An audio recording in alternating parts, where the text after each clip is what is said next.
So as Richard mentioned, the tribunal, the initial segment of our People's Tribunal was organised around 3 chambers, basically one relating to international law, another to international relations and world order, and the third, history, ethics, criminology and philosophy. So I'm going to start off and welcome to discuss a tight summary of all of the work that Chamber 1 on international law did. And I'd like to welcome to the stage Susan Akram. Thank you, Susan.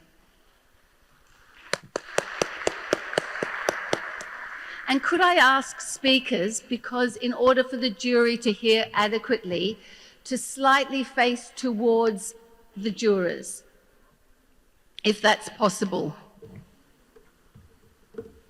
Good morning, and welcome all of us to Istanbul. It's always a pleasure to be here in this wonderful historic city.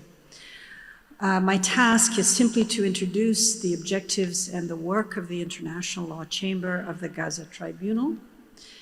In the face of a complete failure of international law to prevent or halt a genocide, we as civil society have only the power of our voices and the ability to name the criminals, create a record of the crimes, and provide the evidence for accountability in the future. These were the objectives of Chamber 1, the International Law Chamber of the Gaza People's Tribunal, some of whom you will hear from today, while the testimonies of others were presented at the Sarajevo session and at another tribunal-related session in Alicante, Spain, earlier this year. Our task has been to assemble and assess the available evidence on the crimes and violations of human rights that Israel has been committing, including war crimes, crimes against humanity, crimes of aggression, and genocide. The Chamber 1 experts have produced legal analyses on each of these crimes under the relevant treaties and humanitarian law, which will be compiled in the final Gaza Tribunal written proceedings. It's important to note that our aim was not, as Richard Falk mentioned, to duplicate what has already been analyzed in the cases pending or decided by the International Criminal Court or the International Court of Justice, but to supplement and fill the gaps in those proceedings.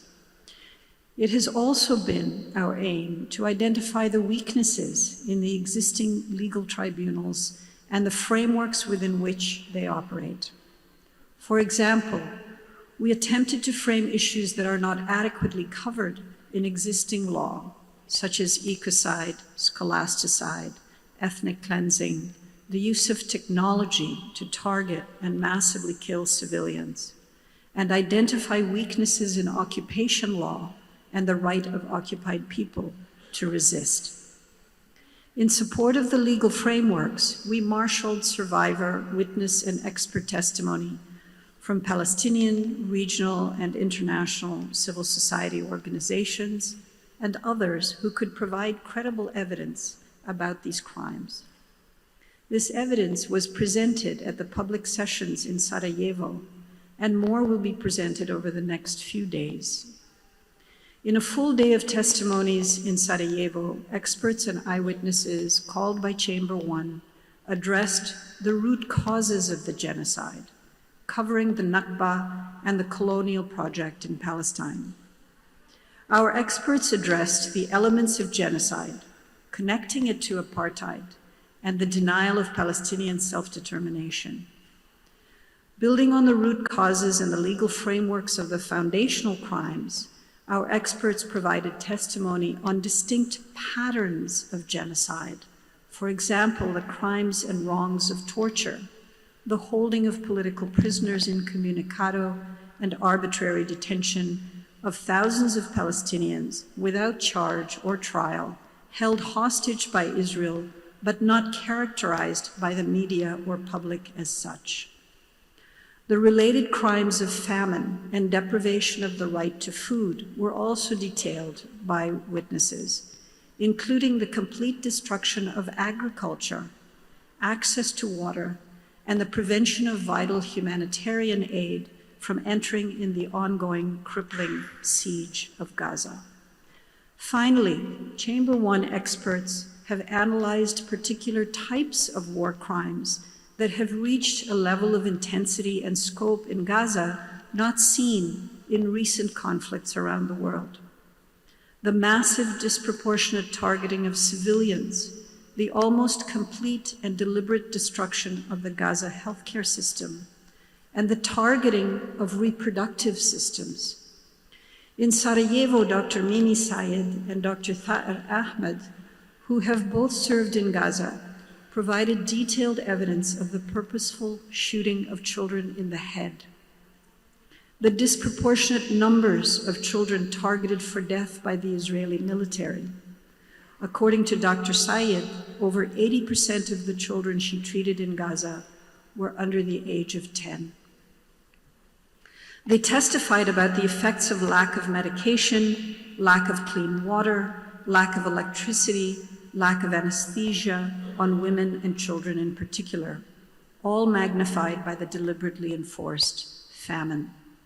The doctors discussed their struggles to save lives in surgery, even conducting operations without anesthesia, to learn that their patients had died of famine or were targeted again for death after leaving the hospital. Testimonials from Gaza and Gazans outside the territory highlighted just a fraction of the plethora of evidence available to support the elements of crimes of apartheid, genocide, war crimes, and crimes against humanity. Of course, our overall challenge is to the international legal system itself that has utterly failed in its most critical task, preventing and halting the worst of international crimes, that of genocide. Thank you. Thank you, Susan, and for keeping so well to time. Can I now call on Chamber 2, Craig McIver, who will be delivering online.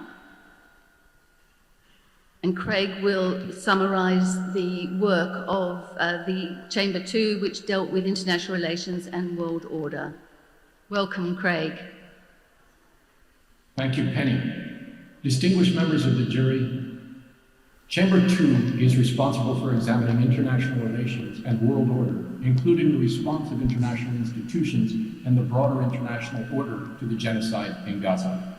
Chamber 2 is comprised of recognized experts in international relations, international law, and in Palestine, the names of whom you will find in your materials.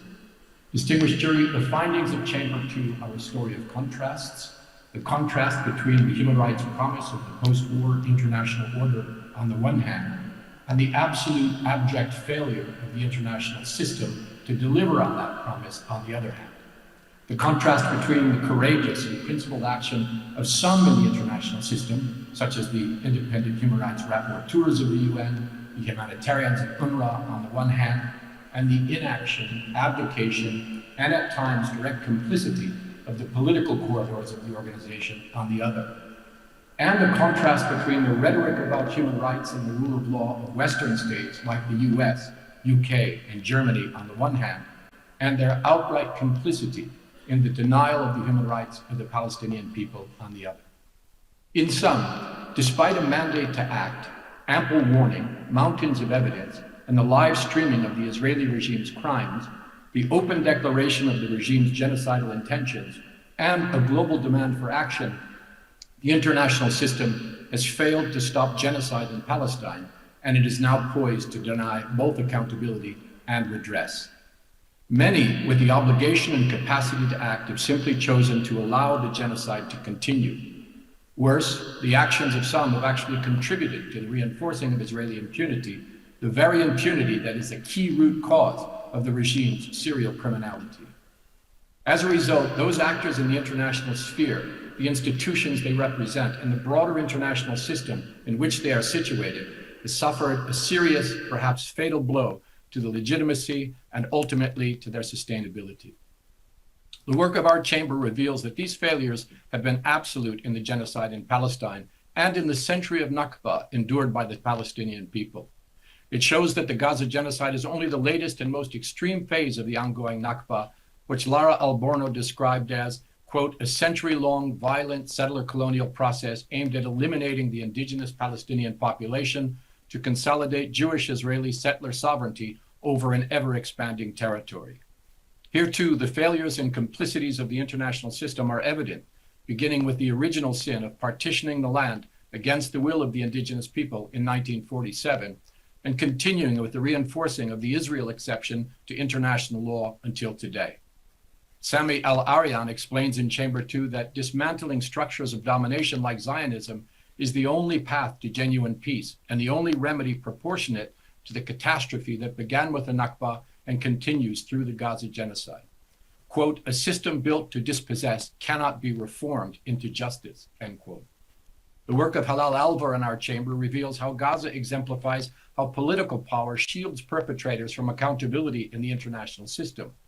By way of proof, she points to the overwhelming scientific evidence of famine that was suppressed for months, how action was obstructed by Israel and the United States, and other Western states attacked UNRWA, allowed the GHF aid ruse to act as a tool of oppression and control, and intentionally avoided the use of the words famine and genocide, even trying to silence UN experts. And Professor Penny Green in Chamber 2 writes of a, quote, pandemic of disabilities in Gaza, with thousands of Gazans subjected by the Israeli forces to the horror of limb amputation, spinal cord injury, life-changing burns, and acquired brain injury, together with the intentional and systematic destruction of the healthcare system, meaning that for many, she says, permanent disability is assured. Day after day for 2 years, the international system has allowed this to continue. Gianni Tognoni, for his work in the chamber, notes that while the evidence of genocide has been long widely recognized by experts and international bodies and by the people of the world, what has been lacking has been accountability for the regime's crimes and redress for the Palestinian people. And members of the jury, Richard Falk and Paulina Chan, in their contributions to Chamber 2, point to a contradiction at the very core of the United Nations. While the UN Charter sets out a promise of a new approach to global peace and security based on international law, the structures that it creates, in their words, were, quote, designed to give the winners of World War II geopolitical control over global security through permanent membership on the Security Council and the right of the veto. That veto would be used 6 times by the US as a co-perpetrator in the genocide in Palestine to prevent a ceasefire and action to stop the bloodshed. Nor are any of these challenges particularly new. My own work in the tribunal has revealed how the Israeli exception to international law and the complicity of the international system in creating and sustaining that exception dates back to the earliest days of the post-war order, of the UN, and of the Israeli state itself. Allowed to grow and fester for 8 decades, the virus of exception has now thoroughly infected the political corridors of international institutions like the UN.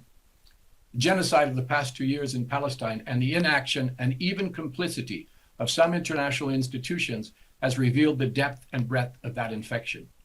But I would ask the jury to note that there are, in fact, 2 UNs, one committed to the norms and standards of the Charter and of the human rights instruments, and another more empowered in the international order that operates in obsequious deference to state power. As a result, and despite historic developments in the ICJ, skilled and principled work by the special procedures, and heroic work by UNRWA and other humanitarian actors in the UN system, the response of the overall international system to the genocide in Palestine has been wholly inadequate. The Security Council has been paralyzed by the US veto, and the General Assembly, despite some important action, has continued to allow Israel's full participation and has failed to mobilize protection for Palestinians or any accountability for Israel, although it is empowered to do so, including under the Uniting for Peace mechanism. And that the UN Secretary General and senior secretariat leaders, including those responsible for human rights and for genocide prevention, have failed to even call out the genocide, taking refuge instead in the safe language of conflict or both sides or humanitarian aid and the amorphous promise of a 2-state solution someday. Members of the jury, Ramzi Baroud of Chamber 2 shows the long historical continuum of colonial domination that has been met with Palestinian sumud, or steadfast perseverance, quote, rendering Palestinian resistance an enduring moral and political assertion of existence, sovereignty, and dignity in the face of relentless colonial erasure and external domination. And beyond the resistance and steadfastness of the Palestinian people, Chamber 2 has also examined the role of global solidarity in advancing accountability where official institutions have failed to do so. Phyllis Bennis, in her work for Chamber 2, points to the model of the 1980s global anti-apartheid campaigns against South Africa, which compelled governments to respect ostensibly non-binding UN resolutions and brought enough pressure to bear that even the US was forced to give in to domestic demands for sanctions. The opportunity to take similar action was highlighted in the work of Haider Eid for Chamber 2, demonstrating the similarities between classic apartheid and the exclusive Zionist nature of Israel and its corresponding system of racial domination, with laws and institutions that, quote, encroach deeply on the lives of the indigenous population. Asmer Safi explored how the university encampments demanded that universities divest from Israel and how they were met with severe repression, stonewalling, suspensions and expulsions, police violence and arrests, in some cases, government-initiated deportations. And Phyllis Bennis has also reported on the massive protests beyond universities that erupted in US cities, bringing together Palestinian and Jewish and Arab and Muslim and Black and other communities, and spreading rapidly across the globe with actions in virtually every major city. In their testimony to the tribunal, Asla Bali, Allah Haj Yahya, and Basuki Nasia show how international law has been, quote, an enduring reference point for Palestine, as well as an enduring source of frustration. Citing the myriad failures of international law and international legal institutions, such as the ICC and the ICJ, they argue that alternative initiatives like the Gaza Tribunal have the potential to address these shortcomings by embodying alternative jurisprudential paradigms. To conclude, distinguished members of the jury, Chamber 2 has found that the international legal and political system, constructed 80 years ago on the ruins of brutal colonization, unfettered capitalism, wars of aggression, and serial genocide, has failed in its promise of never again. Sometimes by design, and at others through abdication, key components of that system have taken no effective action to prevent or end the genocide, to provide accountability for the perpetrators or a redress for the victims or survivors, or even to name the crime out loud, genocide. Instead, it has deferred to powerful states, including states complicit in the perpetration of these crimes, effectively abandoning the victims and the vulnerable people of Palestine. The exceptions to this general finding, evident in the courageous and principled work of the UN's independent human rights rapporteurs, commissions of inquiry, the ICJ, or the heroism and sacrifice of UNRWA and other humanitarian workers, do not excuse the abject failures of the political leadership and the intergovernmental bodies of the UN.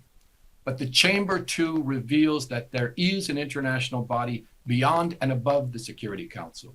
It is the collective of global civil society, the movements, the unions, the human rights defenders, the peace activists, the people.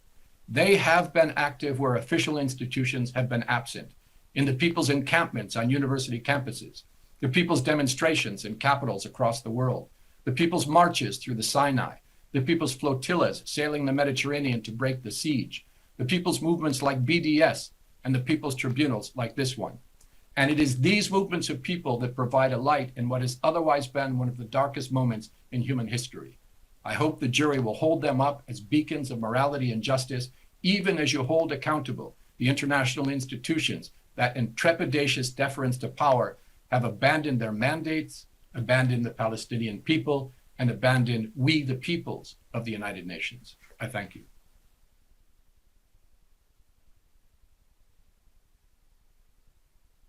And finally, we'll have a representation from Chamber 3, Jamil Aydin, who was one of the co-chairs. So thank you, Jamil.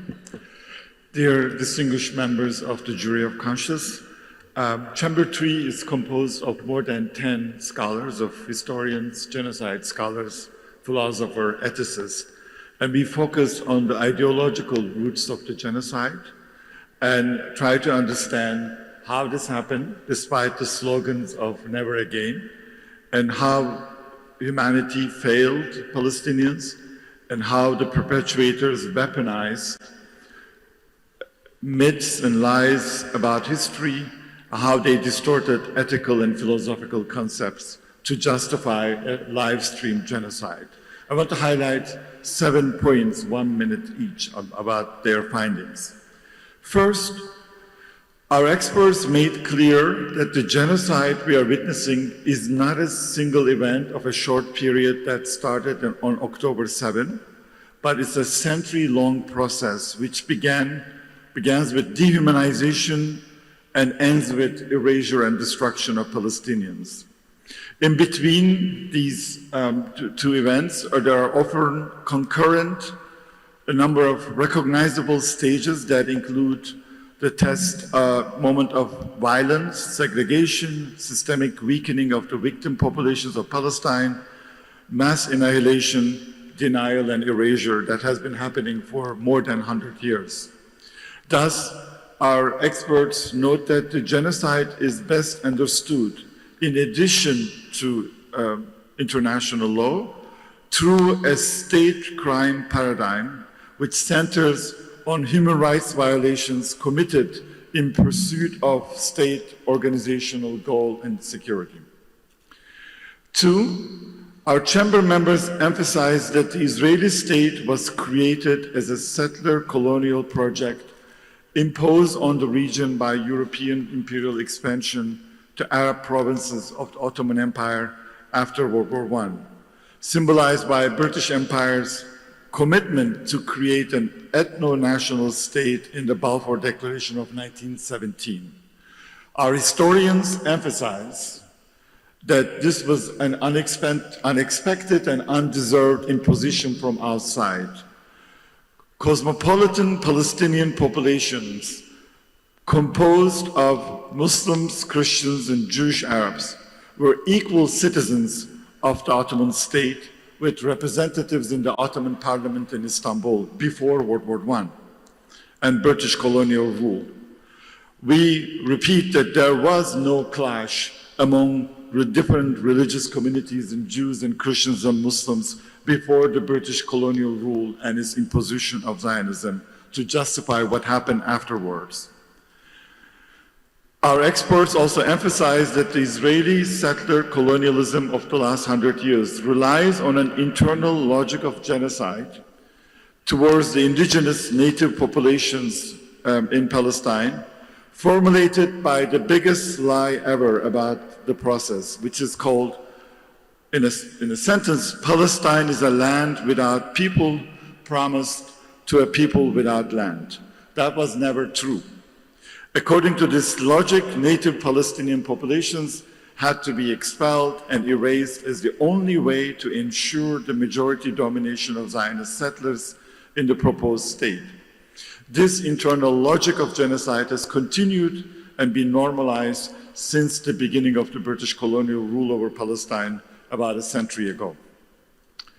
Three, our experts noted how Israel and its partners, Germany, France, England, and United States, attributed the cause and blame of genocide to the victims, the Palestinian victims, who are described simply without name as native people who had no right to self-defense, self-determination, and no right to resist colonial rule over their lands and their lives.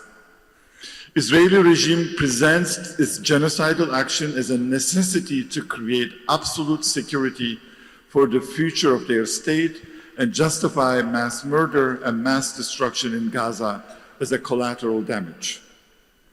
The right to self-defense of Israeli state became the most repeated legitimization of current genocide. Our genocide scholars in our group noted that almost all genocides were justified with that same logic.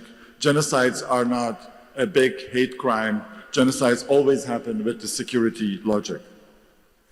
Our members shown that the complete destruction of homes in that process, schools, universities, hospitals, infrastructure, and culture is important to the genocidal process to destroy the Palestinian identity.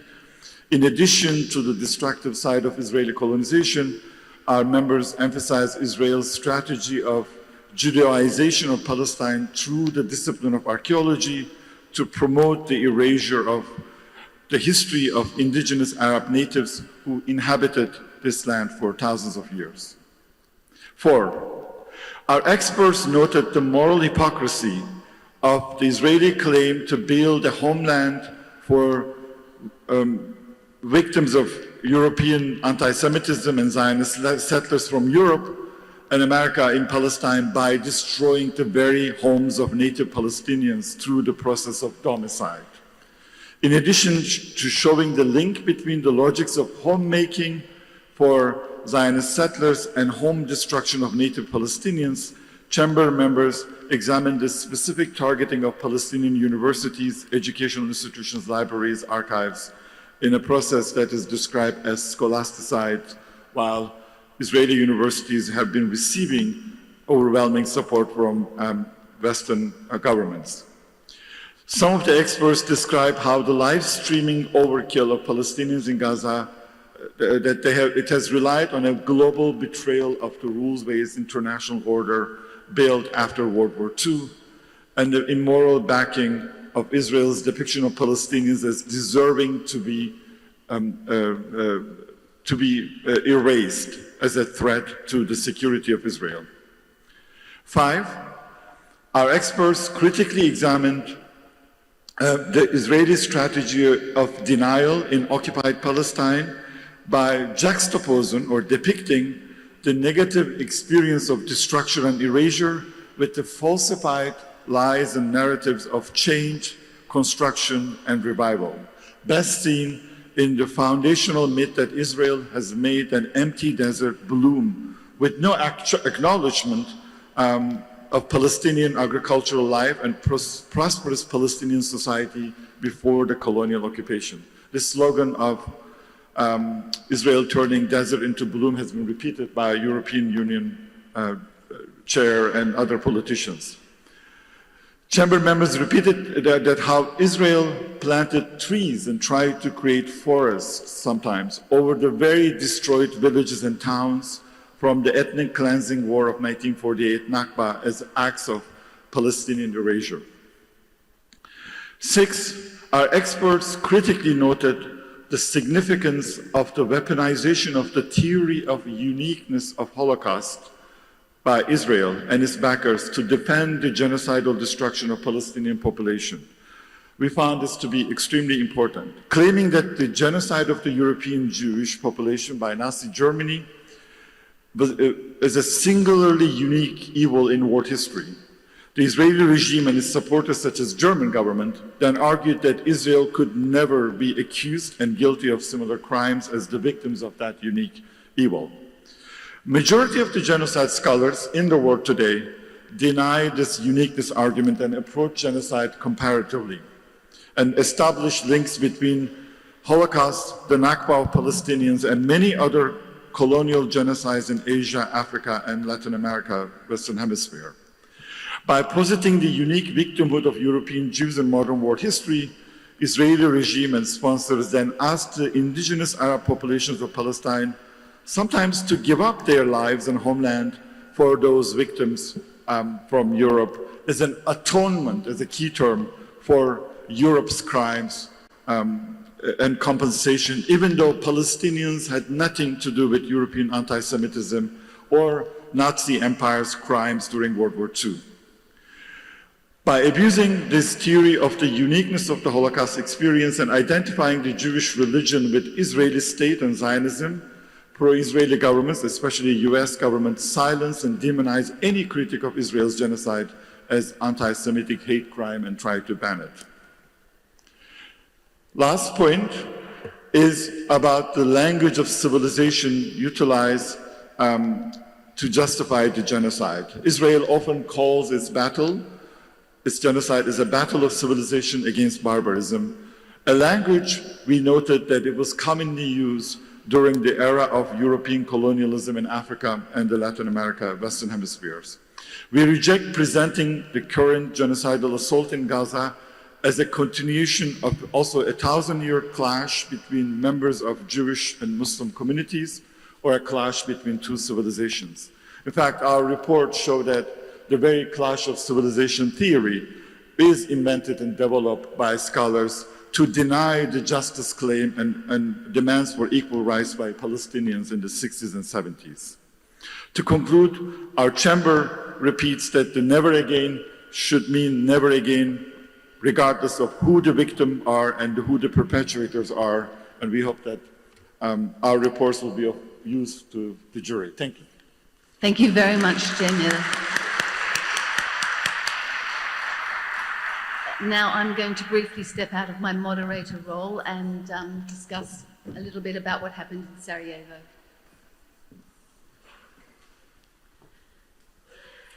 But before discussing the consequences of Sarajevo and the declaration which arose from the contributions of all the chambers at that session, which is my main purpose, I want to briefly contextualize it. The world has arrived at a dangerous precipice. Palestine has exposed the fissures and the fractures that so glaringly divide our capitalist world. It has revealed in raw brutality the gaping chasm between persecutors and the persecuted, oppressors and the oppressed, colonizers and the colonized, the rich and the poor, the governors and the governed. And in so doing, Palestine has become the vanguard for the global anti-fascist, anti-colonial movement, for an awakening and recognition that change must come from below, must come from a newly animated civil society. The Gaza People's Tribunal encapsulates a key effort in this enterprise. My initial remarks relate to civil society, law, and challenging state crime through initiatives such as the Gaza People's Tribunal, BDS, the Global Sumud Flotilla, and the Sarajevo Declaration, which I'll discuss in a moment. Deploying law strategically, as the wonderful Hind Rajab Foundation do in their pursuit of holidaying Israeli genocidaire, and South Africa's brilliant case against Israel at the ICJ, can play a powerful role in the civil resistance against genocide. But imagining that the international legal order through the international courts can play anything more than a symbolic and normative role in the struggle is deeply misguided. With respect to Palestine, Israel has breached over 30 UN Security Council resolutions without consequence, and its daily egregious international crimes have led to nothing but impunity. Israel's ongoing genocide reflects the abject failure of the UN system thus far to prevent and punish war crimes, crimes against humanity, and genocide. Indeed, only a month ago, the US shamefully vetoed a call for a ceasefire for the 6th time at the UN Security Council. For me, as a scholar of state crime and genocide, the solutions to state criminality lie well outside the frameworks of criminal law, criminal justice, international conventions, and international courts. Instead, any such solutions are much more likely to be found in the struggles of the state's victims or with those who advocate and organize as allies of those victims. And it's the organization of those victims and allies that not only has the power to challenge state violence, but is central in defining that violence as criminal in the first instance. Civil society has proven itself to be a much more effective force than international law in identifying, gathering, and analysing and naming and challenging the devastating crimes of states, particularly through campaigns of civil disobedience, mass strikes, boycott, divestment and sanctions, and as with the Global Sumud Flotilla, maritime attempts to break Israel's illegal blockade. Civil society enjoys widespread legitimacy as an authoritative check on the power and actions of the state. And because it operates from the ground up, it has far greater agility and capacity to recognise the processes involved in the earlier phases of state criminality. Why do we know about Israel's genocidal crimes? Not because the UN Independent International Commission of Inquiry, which published its findings just a few weeks ago, a whole 2 years after the annihilation phase of the genocide began, nor because the Association of Genocide Scholars has finally found its conscience, not because our legacy media reports on Israel's genocide and its decades-long persecution of Palestinians, nor because our governments denounce the genocidal state. To the contrary, our media and our governments have been central in sustaining and perpetuating these crimes. We know about Israel's crimes only because, for decades, Palestinian NGOs, critical researchers, Palestinian and other independent, courageous journalists and civil society groups have been documenting, evidencing, analysing and disseminating their findings in whichever ways they can.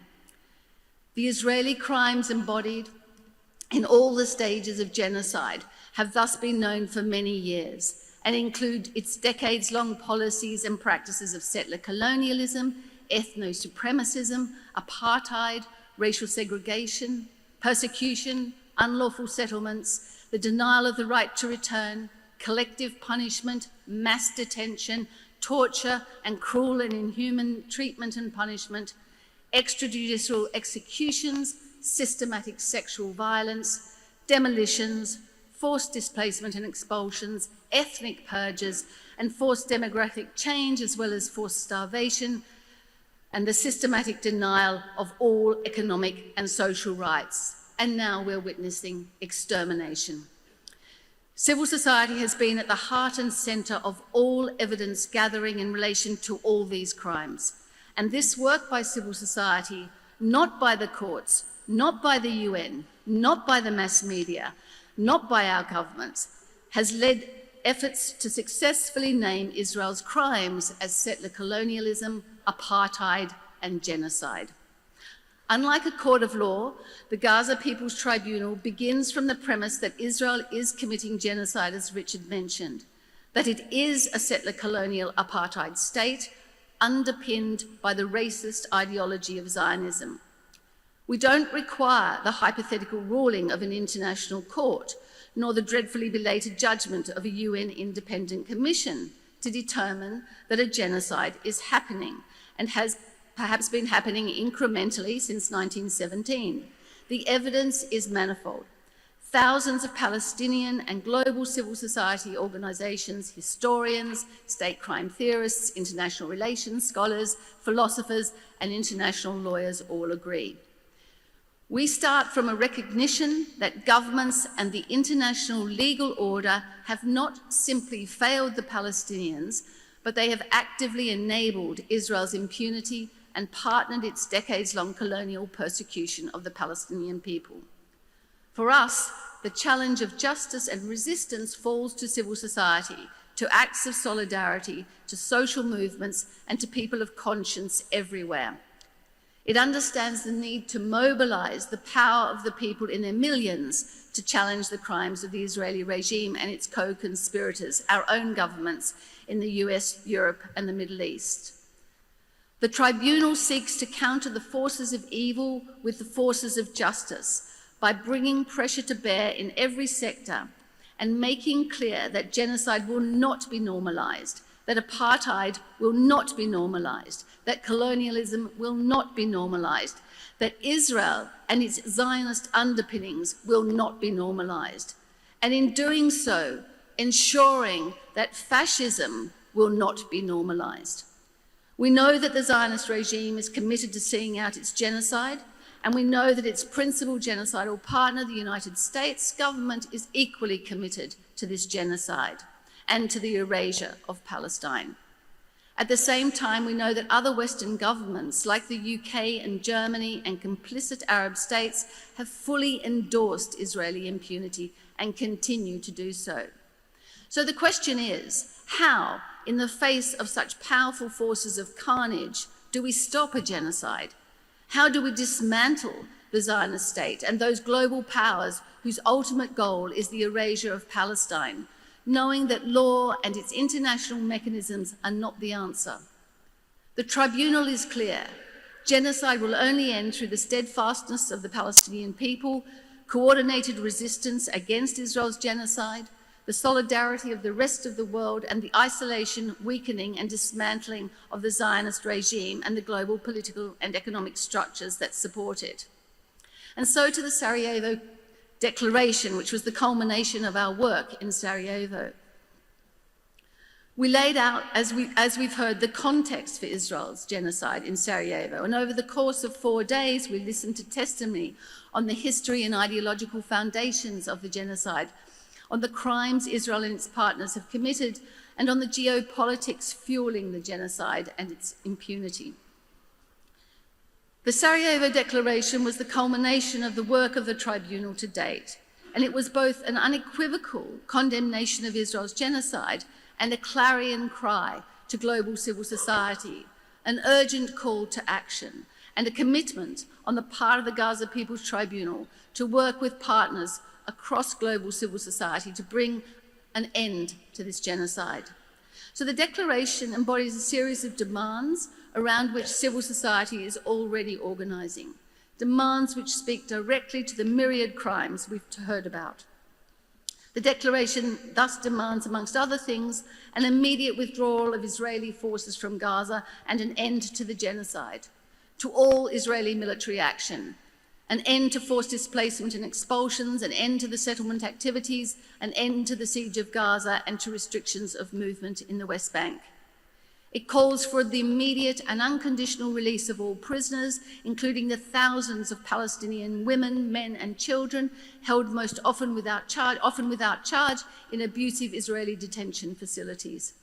It insists on the immediate resumption of humanitarian aid to all of Gaza without restriction or interference, including food, water, shelter, medical supplies and equipment, sanitary equipment, rescue equipment and construction materials that are required for the rebuilding of Gaza.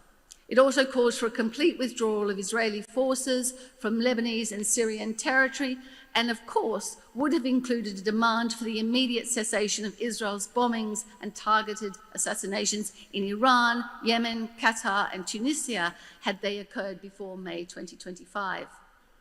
The Sarajevo Declaration recognises the dangerous forces in both the state, corporate and supra-institutional spheres are pushing us towards the void, towards a future in which humanity itself is threatened.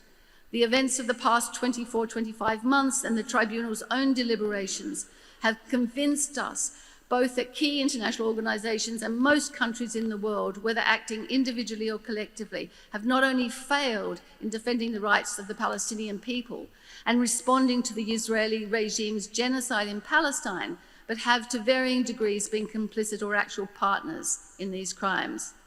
In the Declaration, we extend solidarity to global civil society, which has risen up against the genocide in extraordinarily brave and creative ways, but which has encountered McCarthyite suppression and increasing state violence. We denounce the wave of persecution against human rights defenders, peace activists, students, academics, workers, professionals, and we pay tribute to those who, despite this persecution, have had the courage and moral conviction to stand up and speak out while rejecting the ridiculous Hasbara tactics of smearing as anti-Semitic or supporters of terrorism all those who dare publicly to challenge the Israeli regime and its European and US allies. Significantly, the Declaration rejects wholesale the destructive ideology of Zionism, the official state ideology of the Israeli regime. It's the forces of Zionism that colonized Palestine in 1948 and continue to colonize the occupied Palestinian territories, and it is Zionism with its inherent racism that created the Israeli apartheid state on the ruins of traditional Palestine. The belief in a Jewish supremacist state that drives pro-genocidal Israeli organizations and their surrogates on the far right today.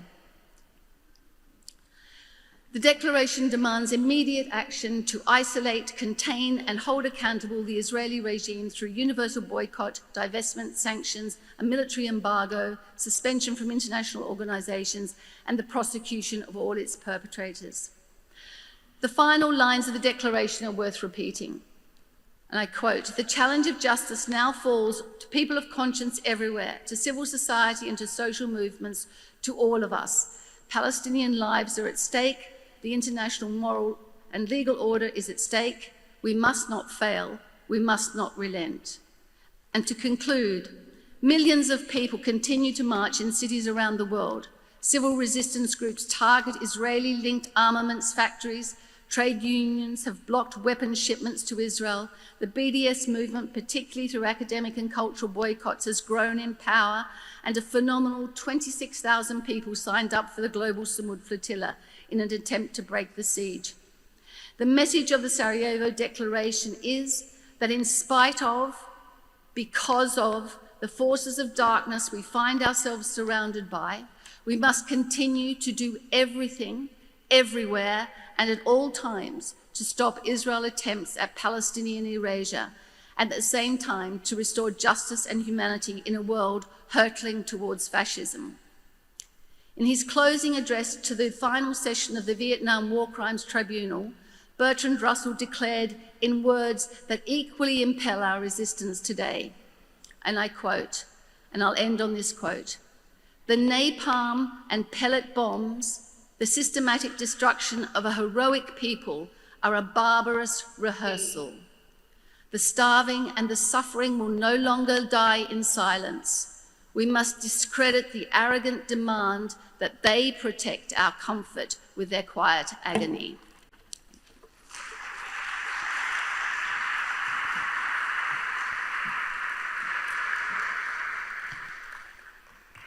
Thank you, Professor Green. This would be the first session today, overview of the work of the Gaza Tribunal chambers.